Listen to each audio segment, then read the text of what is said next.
There is already an agreed value of money that has been committed to spend on the Olympics. It's called the Intergovernmental Agreement, and that's $7.1 billion. Why do we really need to spend all that money when we have a lot of other things that we need to concentrate on, like ambulances and education system the whole infrastructure that and exists social around housing? it. We do have sporting arenas in the Sunshine Coast. Yes. We have sporting arenas in Toowoomba. We have sporting arenas in Ipswich with Sundays. Does it make sense to just use what it is that we currently have as opposed to build that one new stadium? We're right in the middle of the 100-day review, Yes, right? yeah. And so tell us what that means from your perspective and tell us what that means for our audience. So the 100-day review was... Good morning, everybody. Welcome back to RB Radio. Once again, I'm here with my fabulous co-host, Trudy Crooks, Managing Director of Resort Brokers. How are you, Trudy? How's it going? I'm very good, Frank. Bit excited today? I am excited today because we're in our beautiful new space. I'm very excited for our guest today. Firstly, we've got Josh Mangelson, who's coming back. You're always welcome here, but your insights are always well regarded and valuable to us. So thank you for coming back. Thanks for having me. As Head of Resort Brokers Research and also your property economics hat, which is where I'm really proud and very, very happy to be hosting Dr. Asti Mardiasmo. Asti, I'm not going to go through all of your titles because the sheet of paper here is longer than we've got time for today with all of the hats that you wear. But just briefly, and please stop me if I've missed anything, Chief Economist at PRD Real Estate, a highly experienced media commentator and keynote speaker, specifically with residential markets, and also, and important for today's conversation, committee member, Economics Research and Diversity at Brisbane 2032 Olympics and Paralympics Legacy Committee, and just in your spare time, just a sessional academic at QUT. So, you know, that's a lot of hats that you wear. Is there anything else that you do? Oh my goodness. Well, first of all, thank you for having me Thank you for on this coming. podcast. But what else do I do to fulfill my day? I'm a liaison member for the RBA, so the Reserve Bank of Australia. I think everyone is very eager to see about what they're going to do with very. cash rates this month and next month. And what else do I do? I'm on the board of directors for Multicultural Australia. Wow. As you say, I still teach at QUT. Josh actually reminded me today that this year is my 20th year being a sessional academic at QUT. We're happy to help you celebrate that. Yes. Teaching at QUT, and I mean, you've literally said everything there, but yeah, it's a very busy role. It's an exciting role, and the Olympics is something that I'm very passionate about, and definitely something that I think not just myself or you guys, but I think everyone in Brisbane, in South East Queensland, in Australia is waiting on and is very excited about. Well, We this is are. very timely, isn't We it? are So excited. we're right in the middle of the 100-day review, Yes, we right? are. And so tell us what that means from your perspective and tell us what that means for our audience. So the 100-day review was started off by the David Christofouli government, as we all know, and it's more of a review on where we're at with everything Olympics related. So whether it's the stadiums, which everyone is asking about, whether it's the infrastructure, whether it's how it's going to be run. For us in the Legacy Committee, it's about how the Legacy Committee has been shaped, what we've established so far. Yes. Last year, we did put out Elevate 2042, which Yep. is basically the strategy for Olympics Legacy, not only 2032, but 10 years after that, so 2042. So for us in the Legacy Committee, it's been about giving feedback on how we've been running, what sort of meetings we've been having, what sort of ideas we've been putting forward, what sort of framework that we've introduced. And basically, it's a general review of everything that we've had. Because what many people don't realize is that we won the Olympics back in 2021, like mid-2021. And between 2021 and now, we've had 3 different premiers. We've had Anastasia Palaszczuk, we've had Stephen Miles, and now we've had David Christofoulis. And so obviously with each premier comes with new ideas and new direction and a new department and new governance systems and who are the people and all that kind of thing. And so if you can just imagine if you're running a household and you have 3 different new household heads in a very short space of time, you kind of need a bit of a reflection period to see where are we at, Yeah, what have we understandable. done. And and particularly if they're coming in with new ideas, because you're running out of time too if you're going to change direction. Do you appreciate the process? Do you think it's been valuable, or has it been frustrating to have to not get on with it, or have you actually think it's been worthwhile to sit down and look at it? That's a difficult one. I will admit Yes. that's a difficult one, only because in some parts it's been valuable because you obviously want to make sure you're on track.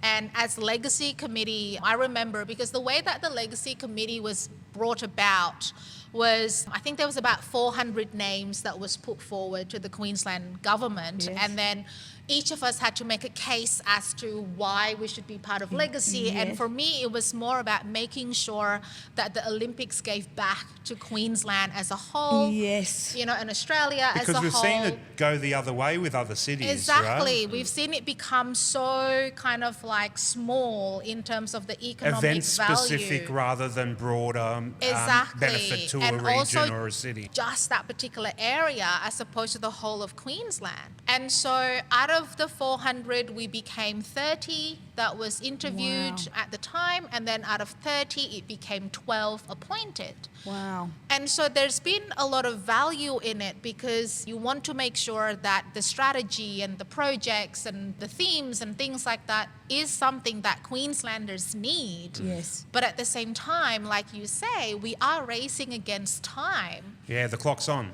The clock's on Yeah. because we don't have the 11-year space anymore, right? Yeah. We don't have that time frame. And as we all know, when it comes to deciding, when it comes to public policy, it can take time to create course a it can. policy. Yeah, of And then, course. of course, the tender process and then the actual building as well. It's an interesting piece where you say that, because Brisbane has been in a growth phase for the last decade, maybe longer, right? Yes. It's been, on that real J curve up. And so this is kind of, we've been aiming towards this 2032, like you say, since 2021. Yeah. We've got to get it right as well. Like, there's a lot of influence that this has on the growth of Queensland's future beyond 2032. Yes. To be honest with you, if I look at the netizens, which is, the social media and Yes. the people and the comments and things like that, there's still a lot of division almost. there? Yes, in okay. terms of people who are like for the Olympics and knowing, that it's going to bring more than 125,000 jobs and how much it's going to impact our economy, as well as people who are going, well, why do we really need to spend all that money?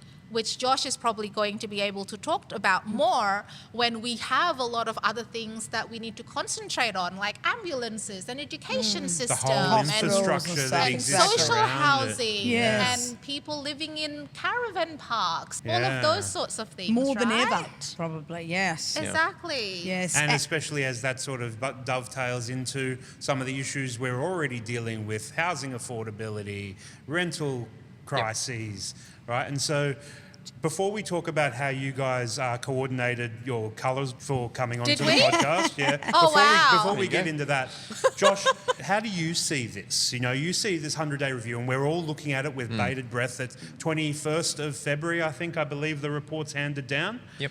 How do you see this from your property economics lens? Yeah, taking a bipartisan approach to this. Obviously, as Asti's mentioned, we've had a turnover of premiers in a short space of time, and each one has had their own perspective. Stephen Miles, at the time, decided that a change in direction in terms of particularly the primary arena was needed because of the concern over public housing, the cost of living. And so it was a move that would potentially enable the government to save money and redirect it to other things. And of course, the Chrysler government has since come in and is now conducting this review so that they can get some independent advice about where best to next take this thing. Of course, the reality that sits over all of this is there is already an agreed value of money that has been committed to spend on the Olympics. Nationally or by state? It's called the Intergovernmental Agreement, Right. the IGA, not your local supermarket, but the IGA. I don't think it'll fit in my idea. No. Thank you. And that's $7.1 billion. And so that slush fund has been reserved in budgets Yes. Yep. for spending on key infrastructure directly related to the Olympics, and with capacity for additional spend in related supporting infrastructure that's indirect to the Olympics. So obviously a stadium's pretty direct. Yes. So the concern has always been that of the 7.1 billion, how much can we actually afford to spend on a stadium? And this is where, particularly in recent media, there's been discussion of private-public partnership or even just straight-up privatisation, which obviously, again, has mixed opinions. Yeah. Stadiums Queensland owns every stadium, major stadium in the state. So it would be a shift of direction for Queensland. And Chris Foley may be feeling it under the collar in terms of, if we go this way, are we seen as selling an asset that the state could potentially help? Definitely, But on the I flip would side, is it a more responsible perspective to have someone come in, partner, spend the money so that we don't have to, so that we can spend it elsewhere? And that way we're keeping our commitments of not building a new stadium by ourselves, keeping it under budget. So there's a few Conversations moving happening at pieces the going same on. time. Do we, when you look at the numbers, actually need a bigger stadium? I mean, can we actually house it at the Gabba with what they're planning? Yeah, Really? good question. Olympics opening ceremonies tend to be between 80 and 100,000 people, and the Gabba's, I think, under 50. Yeah, it's around Yeah. 50 ballpark. Yeah. And if it doesn't grow and that was to be used as the opening ceremony venue, it would be the smallest opening ceremony in over 100 years. So, How's that for legacy? yeah, and this is the fear, right? That will be Yes. seen as small Brisbane. Yes. Yeah. And that's not the Whereas- direction where Brisbane's heading. No, right? we're supposed to be the new sort of like capital city, Yes. you know, the world. New world the city, tagline, yes. Like the tagline is Oh. like Brisbane World Yeah, City. yeah. Yeah. And we're the first one as well where we can do a regional thing. Which I do Yes. think's very cool. So, Yeah. you know, which is really cool because Yeah. beforehand, all of the Olympics have been LA or London Even or Sydney. Beijing I was there or in Sydney. for Sydney, and having the regional events in Sydney was it was quite a pretty departure. Sydney But still. you know, South East Queensland's very accessible. Exactly. Yeah. And so when it comes to, and this is the part where, you know, public policy can be quite complicated in this, is do we, because it is a regional event and we do have stadiums in the Gold Coast that was used in the Commonwealth Yes, Games, yes. we do have sporting arenas in the Sunshine Coast, Yes. we have sporting arenas in Toowoomba, we have sporting arenas in Ipswich, with Sundays. Does it make sense to just use what it is that we currently have as opposed to build that one new stadium where from an economic sort of like perspective, it means that we're not just having all of the international tourism and all of the international people focus on Brisbane, but it's all channeling into all of the different regions. And I do love that idea. You know, But- and therefore yeah. from a legacy perspective, it will then benefit the whole of Queensland because that Gosh, was it's the difficult main. though, right? I I'd imagine say. that, that difficult. brings a lot of chefs into the same kitchen then. You know, you're having that's to the deal thing. with a lot of stakeholders. It does Yeah. because, you know, what it means is like, and this is, you know, my own experience being in the legacy committee, it means that when you want to propose a particular idea, because I was brought in as that voice for economics, for housing, for diversity. And, you know, many will say that housing is such an obvious legacy from Olympics in terms of turning the athletes' village into Housing. whatever it might be, right? Yeah. Whether it's dwellings or townhouses or whatever it might be. But even then, you know, I had challenges in actually pushing housing as part of the Olympics legacy Really? because housing is considered as a BUA, a business as per usual in many Right. cases. That's interesting. That's so mad. that's unbelievable that you had to really push that. Where we don't need to have an Olympics technically to build houses. Like it is the government's role to build houses as business as usual, right? Yeah. And so it's a matter of, okay, so the Olympics' two main pillars is paying respect to the oldest Aboriginal tradition culture that we have in the Yes. world, and also increasing accessibility for those with disabilities and with impairment and Yes, things like that. yes. So when it comes to legacy and thinking about housing, it's not just about creating one-bedroom studios that can be rented or that can be sold to everyone. It's more about how do we make it bigger? How do we make it more accessible? How do we make it so that it pays respect to the Aboriginal culture or the First Nations people? How do we involve that in the design, in the make, in the plans, all across Queensland? Not just on that surface level in the opening ceremony like we've seen in the past, right? Exactly. Yeah. And so it does create a lot of chefs in the kitchen because when you want to propose something and for it to make into Elevate 2042, for example, there needs to be approval from the International Olympic Committee, from the Brisbane 2032 committees itself, from all of the local councils. And so if you can imagine that any idea or any policy has to have at least, I think maybe about 18, 19 signatures on it, Wow. it takes time and becomes quite complex. Yes, I can imagine it does. Tell me, do you see? I was so pro a new stadium. If I'm honest, I really love the idea of a new stadium. But I love it. Yeah, but I also travel through the regions 3 days a week, and I think we've got such a beautiful country. And I think people come through Brisbane anyway if they were coming over to see the country, and I think to highlight other places and the beauty of them, I think, and what they've got to offer, I think, has got real value. And I do think when there's so many challenges on the public purse, that I do think sharing it around is a really good thing. I suppose the risk is that we don't do anything enough, but fast enough. But then on the other hand, I'd love the fact that it's regional. It's not just Brisbane. Right? Well, it's not even just South East Queensland, because the flow-on effect, we're only an hour and a half from the New South Wales border as well. Yes, so there's for influence there too. For sure. Well, and they're already coming up. But then I always understood that the infrastructure out of Brisbane was a challenge. I remember watching Bernard Salt talk once about to the Sunshine Coast. Now, that was years ago, right? Yes. And the growth of Brisbane. Yeah. Of the infrastructure money or budget, how much of it is allocated? How much of it is still going to be decided? Like, after this review, will decisions be made straight away, or is there then a process of reviewing the review and then making a direction? Making a plan to make a plan. It's like, we've got the document here. Now what do we do with this? It's like with any other review where the review will review everything that it can and make certain recommendations, right? And those recommendations is something that we're all waiting for come 21st February on exactly what those are. And then it depends then on the state government as to, say, for example, if there's 20 recommendations, right? Then they will then, I know you hate the word another review, but they will then look at those 20 recommendations and go, well, out of the 20 recommendations, do we take these 10? Do we take 5? Do we take all of the recommendations? At least it gets whittled down a little bit, though. Do you know what I mean? Like, it starts to really whittle down, because when it comes to reviews like this, one of the main things that I know that the David Crisafulli government wants to have is a definite, clear direction as to where they're going to put the money, how they're going to put the money from here on onwards, because now I think everyone is on the same path line of we're at crunch time. That's we're right. at crunch time because, and this is the part that shows, right? And this is why, like, Josh and I work together. We used to work together, and that's why I rely on him so much. How many more years until the actual Olympics? Is it 8 or 9? Look, it's 20. 7. I mean, this is...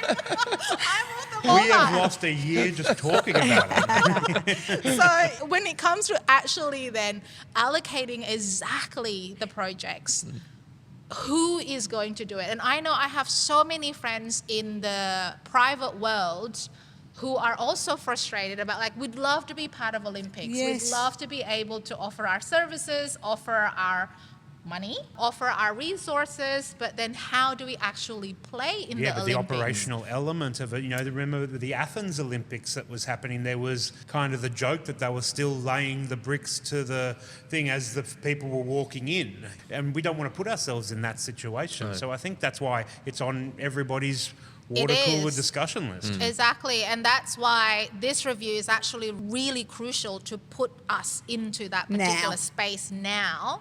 Of right, okay, so we've had a bit of I would say, a slight instability when it comes to Olympics, right? Because we've had 3 different head chefs in the space of a year and a half. We've changed the menu a bit. You know? Yes. But now let's, create that definite menu that we're going to go for. And how much of it then is, because if they're going to whittle 20, let's say, down to 3 or 4, that's going to be done by the new powers that be, how much of that will be public perception, like what we want, really, the people want, because there is such a divide over, there'd be business cases Yes. for so many different things, right? Yes. Is there any trends that you're thinking? I know you can't tell us anything because this comes out. You're before I'm- sailing close to the I wind. really want to know. I know. She really I wants to really know. do. No, no, no. I don't want to It's ask okay. you directly which stadium is No, not exactly even just the going to be. stadiums. I'd This like is- to know some cool things that you think are going This to is come. like, you know how you asked me about what other things that I do in my spare time? This is like when I was an extra in a Hollywood movie and everyone kept on asking me, what is the movie without telling us what the movie is, right? Like, this It's not is- the Matrix. It's not the Matrix. It's not people. Many may not know there was actually an open submission period in the 100-day review Oh, see, like, yeah. where Public submission. for public Yep. submissions. Seen some of that come And- through. Some of that Yeah. became a little bit public Yeah, as well. where Yeah. people were able to put forward their business case studies or their thoughts or what have you. There was And a was there public cool stuff come submission. through that maybe hadn't been left to I centre? hope so. Yes. I hope so. Unfortunately, So I'm you not don't get privy to anything. that. I It's don't- only Yeah. the legacy part that Yep. you're contributing. How interesting, right? So there were 5,800 submissions in 100, like prior to the 100 day in that wow. window. Wow. I was one of them. Oh, I wonder what Oh, he submitted. Joshy. You can't build the Olympic Stadium out of Lego, Josh. That's not gonna Disappointing. happen, yeah. Use some glue and you'll be fine. But before Trudy ties Dr. Asti down for an answer as to which direction we're taking, let's go beyond the Olympics just for a Yes. second. And let's talk from a property economic point of view. So if we can put those hats on for a sec. What has traditionally the Olympics meant to a city and a region? Right, and then bringing it back specifically to Brisbane and South East Queensland. If you had your economic crystal ball, what are you seeing is going to be some of the benefits and opportunities for Brisbane, South East Queensland and Australia as we progress past the Olympics? Do you want to take that first or shall I have a crack? I'll give you a high level and then you can unpack it. How about that? I think the infrastructure is so important beyond the stadium, which in itself is important because it does things like mean that Taylor Swift and Coldplay will visit rather than only going to Sydney and Melbourne, and the ADRs and the revenue that's generated. Do you hear that Great Trudy? round Zayte's coming? So there's that side of things, of course, but it's the supporting infrastructure, the legacy infrastructure that matters, and it's not even just housing. It's highways, That's it's what I mean with buses, Sunshine it's Coast, trains. These things that governments constantly pitch to the federal government for money, for funding, there's suddenly a really good justifiable reason to get these Yes. projects approved. And that to me is where the value lays. In terms of legacy for people already in the city, if you own a house or a unit, I would say it's probably going to go up, and you can probably talk more to that as well. It's the one question that everyone asks me. Yeah. They go, where should I invest now to make money when the Olympics come? Right? I think the amount of time that has become like a restaurant, barbecue, I bet. childcare, conversation. Do you have your school, own elevator pitch ready you to know, go? You got like- your 10-second spiel? Look, I always say this.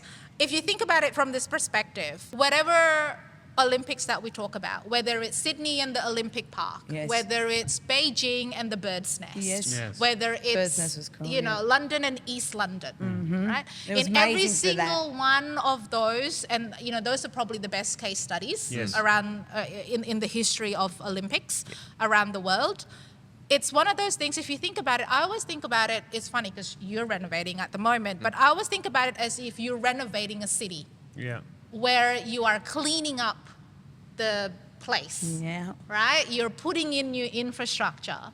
You're putting in, if it's a house, you're putting in your new windows, your new kitchen, your new everything, you And know? it's tangible as well. And it's tangible, really. right? Before you then invite the investors to come in and actually buy that house off you. Yes. Right? So if you think of it from that Yes. perspective, like the main thing with Beijing, with Sydney, with London is that we have this revitalization It was amazing of the for place. London. Yeah. We have the gentrification of the place.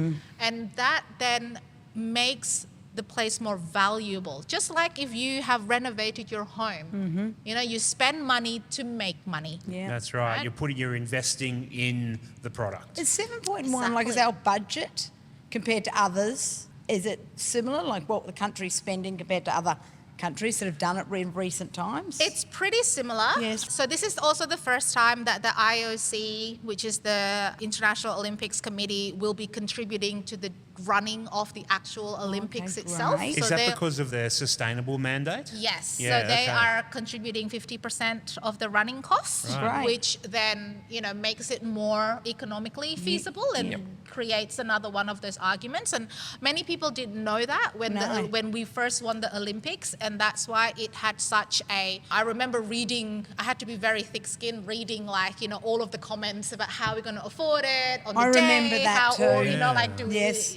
is there nothing better that we can spend it on? Yeah. But not many people know that the IOC will actually be contributing to the cost That's of an the running important point to make.